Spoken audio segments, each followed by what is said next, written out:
Hi everyone, welcome back to my channel, Rome with Romy, where I talk about life, love, and culture. For today's case study, we are going to head to two continents, North America and the continent of Africa, aka the motherland. Now, the two countries in particular that I'm going to focus on are Nigeria and good old USA. Now, let's do a bit of housekeeping before I do this case study. Disclaimer: the views that I'm about to share in this case study are based on my life experiences and my lived experiences abroad. Everything that I say in this video can be open to interpretation. Again, these are my opinions based on videos that I see that are publicly published and also facts from different sources. Another thing that I do have to mention is that there might be some cultural differences and nuances that I may not touch upon, and that is simply because, one, I have never lived on the African continent. Although I am of African descent, I was raised in North America, and so my perspectives are going to be based on my views as a woman, especially a Black woman that was raised in North America. Just keep that in mind. So without further ado, y'all, let's get into it. The subjects of today's case study is was a couple that was very popular on social media. The couple consists of a Nigerian-born woman, very stunning woman by the name of Kora Obidi, and her American-born husband, Justin Dean. Now, I had never heard of this couple before. Matter of fact, it wasn't until I did the Jamie and Nikki breakdown. If you haven't had a chance to watch it, I highly recommend that case study. There was someone who mentioned them in the comment, and I got a bit curious, looked them up, and I realized that, okay, this is definitely a case study worth covering. One, because this couple they're actually very popular and well known in the Nigerian community, especially Kora Obidi. Now, in case most of you do not know, Kora Obidi is a very popular singer, dancer, and songwriter in Nigeria. So sis is popular out here, okay? Like, she's a top charting artist, or was.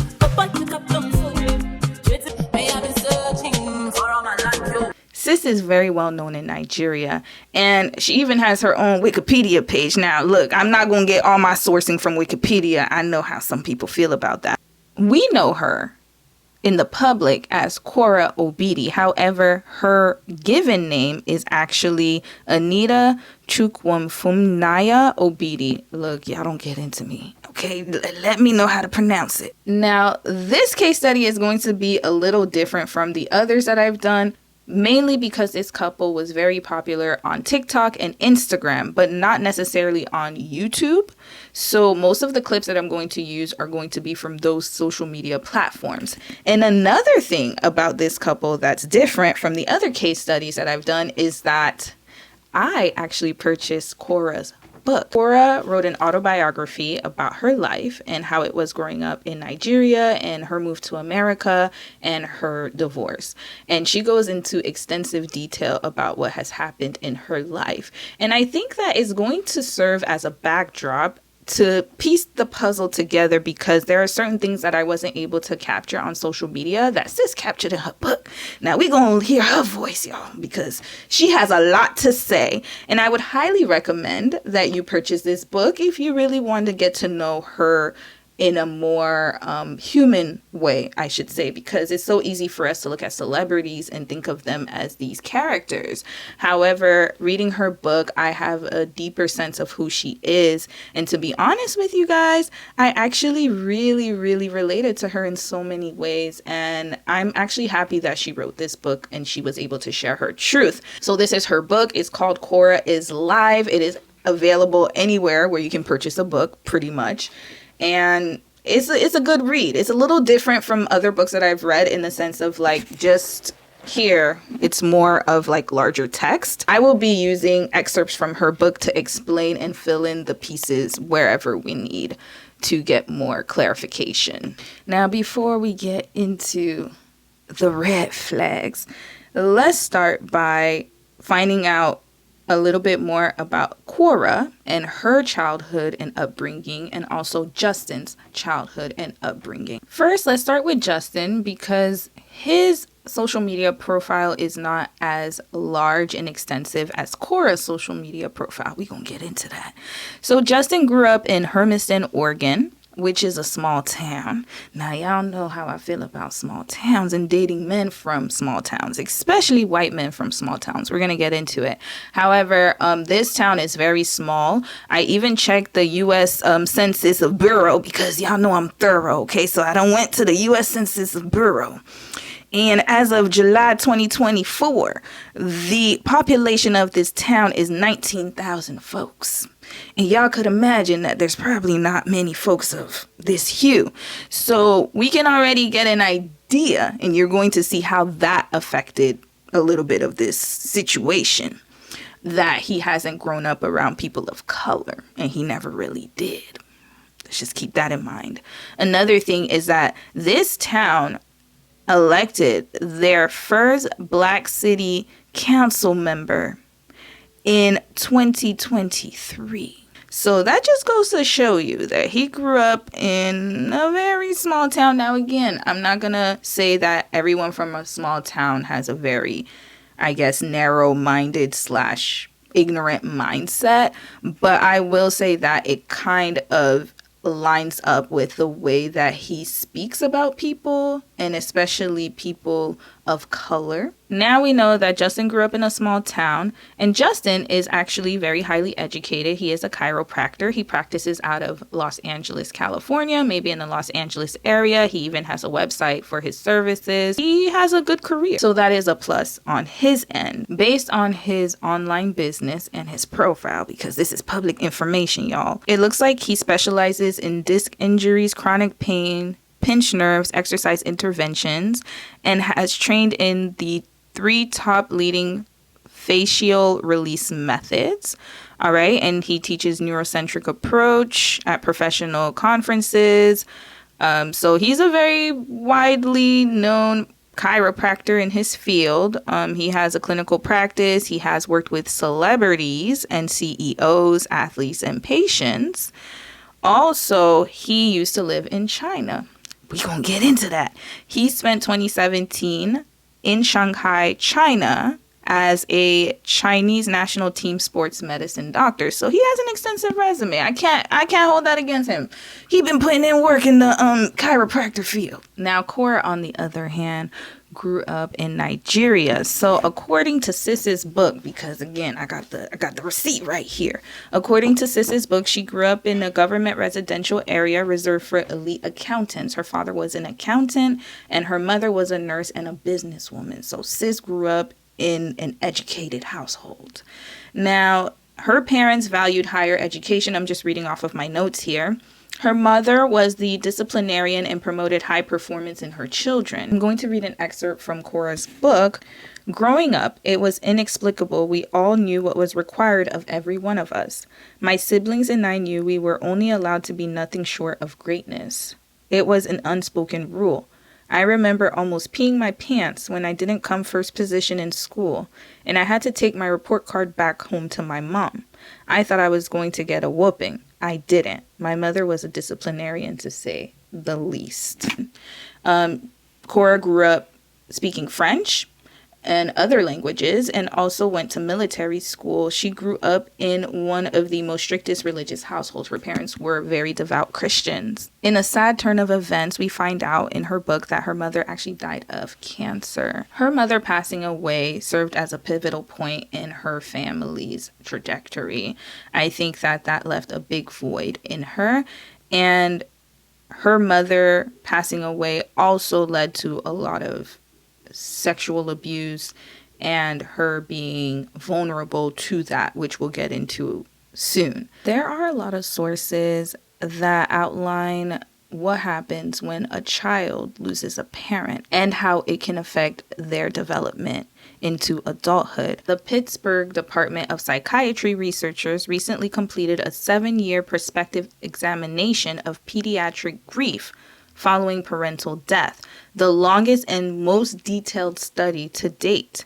They found that the loss of a parent had an early and persistent negative impact on the academic and social functioning of the child. That was in part due to the onset of depression within the first 2 years after the parent's death. The results were published in the American Journal of Psychiatry.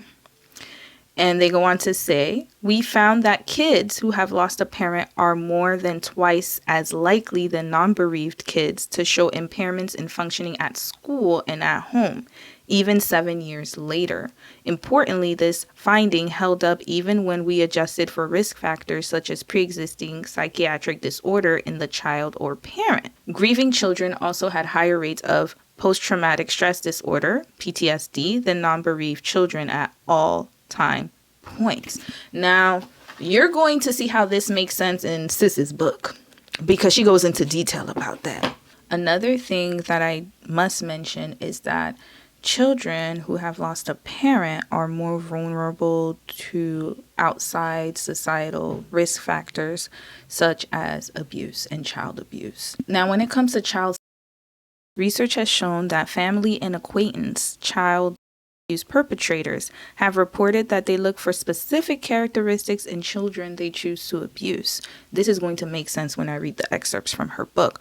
Perpetrators report that they look for passive, quiet, troubled, lonely children from single parent or broken homes. Now, in the case of Kora, her mother passed away when she was 8 years old. So from the ages of 8 until she was able to leave her house as an adult, she was under the care of at least one parent, and we're going to find out her relationship with her stepmother soon. Perpetrators frequently seek out children who are particularly trusting and work proactively to establish a trusting relationship before abusing them. Not infrequently, this extends to establishing a trusting relationship with the victim's family as well. Gender also plays a major factor in females are 5 times more likely to be abused than males. While there is risk of children of all ages, children the most vulnerable to abuse are between the ages of 7 and 13. The median age for reported is 9 years old. Now let's read an excerpt of when her mother passed away.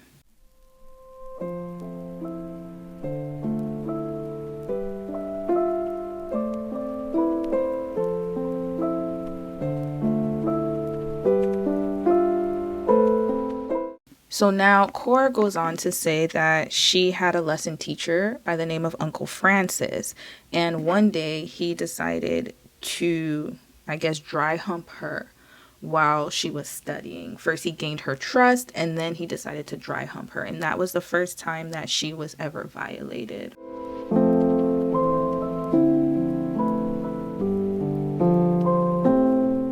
Once Kora's father remarried, then things started to become different in the household because his new wife didn't really like the attention that her husband was bestowing on his children. This started another problematic theme in her childhood, which is that her father started to pay less and less attention to her while he was married to this woman. In another excerpt, she wrote that I had a lot of friends after my mother passed away. We changed schools, changed homes, and moved in with my stepmother, who had graciously allowed my father to take over her bills and livelihood as soon as they tied the knot. And so she goes on to say that we lived with a new family, and this is where the story began. A lot of our integration into this family and the details that ensued between the cousins turned brothers and my elder sisters are not my story to tell. I will leave that to the appropriate custodians of the gist and concentrate on my own story. So she goes on to say how she was abused. She continues to say, I will not go into full detail about what happened in this time frame, as some stories are not mine to tell. Some of the most traumatizing experiences of my life happened during this period. And then she goes on to say that there was a distant cousin who had touched her inappropriately. And she goes on to continue that one of her stepbrothers, the dad, married his eldest brother's widow. And so her cousins became her stepbrothers. One time they basically had them the girls stripped naked and they flogged them and they beat them. So they had a lot of authority over them. The men put in charge to protect us was one of the reasons I got into an abusive marriage in the first place, because she equated love to abuse. She didn't have that formative time to see what a true man or true relationship was, because her mother passed away and then things just started to change. She didn't have time to really see healthy relationship grow between her parents. In retrospect, I think he was manipulated by his wife. He is still the best dad ever though, just not Superman like we all want our fathers to be. Just a human like you and me with our flaws. So we can clearly see that sis had a troubled childhood.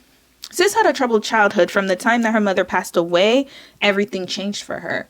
And she became susceptible to more abuse, emotional, sexual, physical, and also her father's behavior towards her changed because her dad treated her like a princess and her mother like a queen. So she grew up very privileged. However, once her mother passed away, then the treatment of her father was more focused towards his new family. If you have male role models that behave in an unhealthy way, then those are the behaviors that you're going to start to attract or be attracted to when you start getting into romantic relationships. We're going to get into that. So sis goes on to say that she went to the University of Lagos and chose art as a major. Her choosing art was actually something that was unconventional for the simple fact that her parents were very highly educated and they did not see art as like a serious major. However, sis decided to follow her dream and she went down that path because she was super passionate about it and she really loved dance. And she said that she was inspired by Shakira, and you know, Shakira's all belly dancing. And so she was inspired by that too. Now, she also mentioned, and this is very important, that she wanted to keep her virginity until marriage because during college she became super religious and she was churchy, quote unquote. That's what she wrote in her book. In this excerpt, Kora explains why she decided that she wanted to keep her virginity until marriage.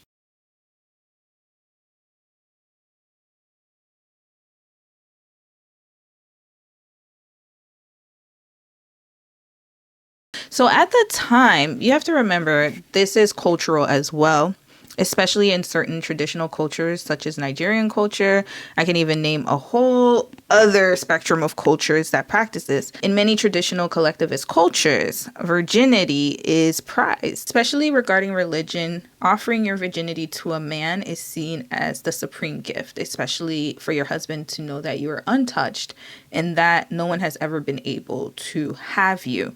Now, to be honest with y'all, personally speaking, it is a personal choice.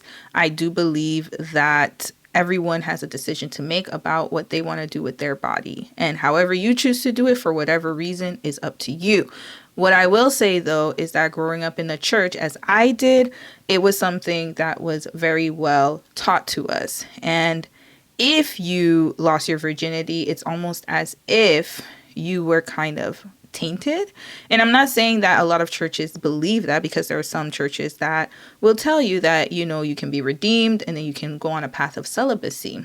However, I have noticed that it is more desirable for women to stay virgins as opposed to men. In a sad turn of events, we're going to see how Kora ended up losing her virginity. Trigger warning, what I'm about to read is going to go into great detail and it will involve date rape.